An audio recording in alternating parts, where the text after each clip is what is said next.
Shabbat Shalom à tous mes amis. Baruch Hashem, on est Parashat Toldot. On a eu le mérite d'être chez le Rabbi.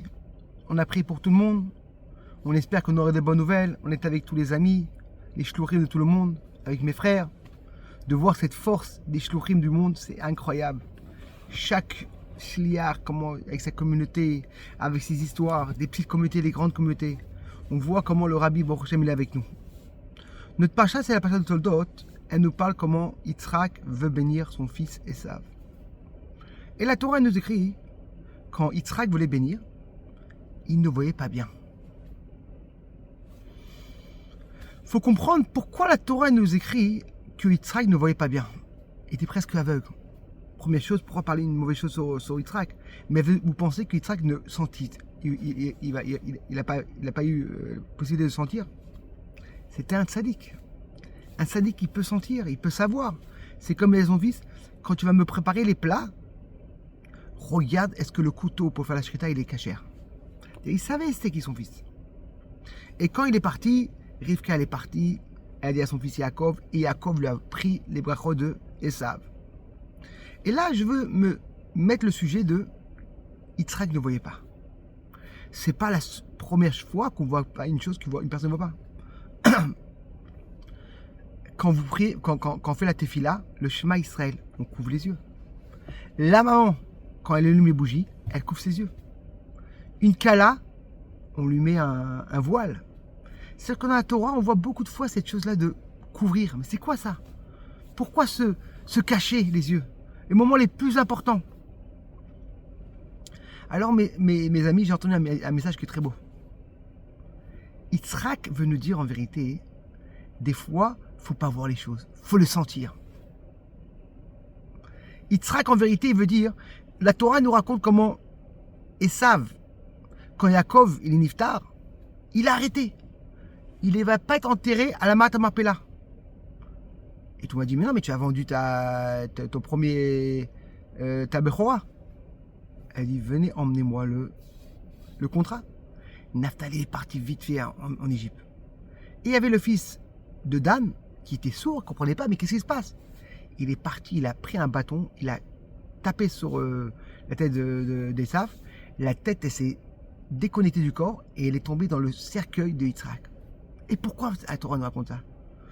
Parce qu'en vérité, Esav, il avait deux façons.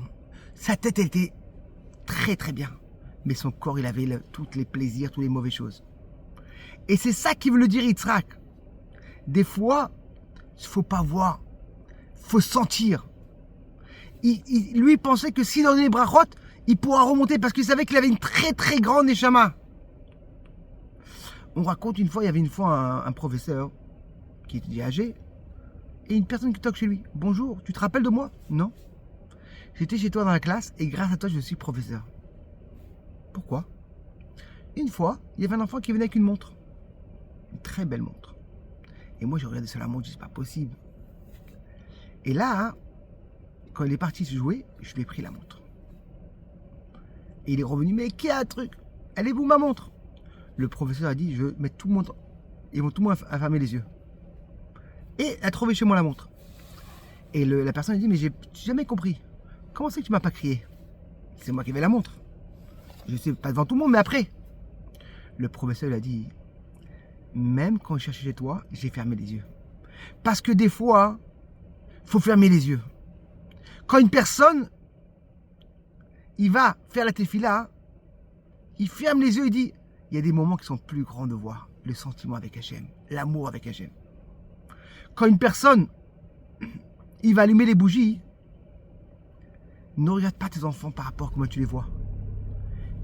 Prends encore la profondeur des enfants. Quand maintenant, une personne va se marier, ne regarde pas seulement comment tu vois par rapport à tes yeux, plus grand que ça. La Torah la réussite. Et pour finir avec une histoire, il y avait dans le Kinsa Shlorim, ils ont parlé comment les gens ils sont agréés des fois, ils sont machour à des choses. Il y en a dans la drogue, malheureusement, dans la cigarette, dans la boire et tout. Et il y avait une fois un petit jeune qui est parti à New York, il a dit je vais réussir là-bas, il a pas réussi à aller dans les chivotes, et il arrive là-bas, il voit que des galères. Mais il raconte pas à ses parents, il dit bah au Hachem, grande réussite. Chaque il lui restait plus d'argent. Il dormait là, il dormait là. Il a aussi $500. Il a décidé de rentrer à la maison.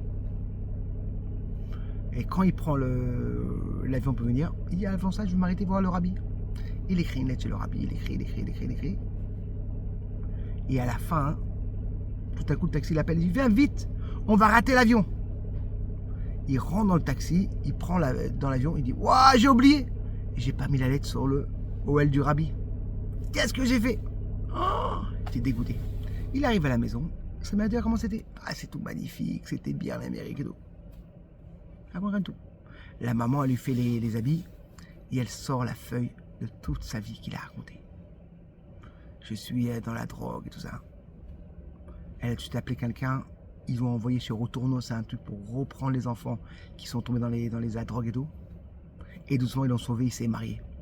Des fois, le rabbi, il te fait oublier la feuille dans la poche pour que la maman va voir ça et elle va te sauver. Que Bezrat Hachem, on va des fois fermer les yeux pour les sentiments des enfants.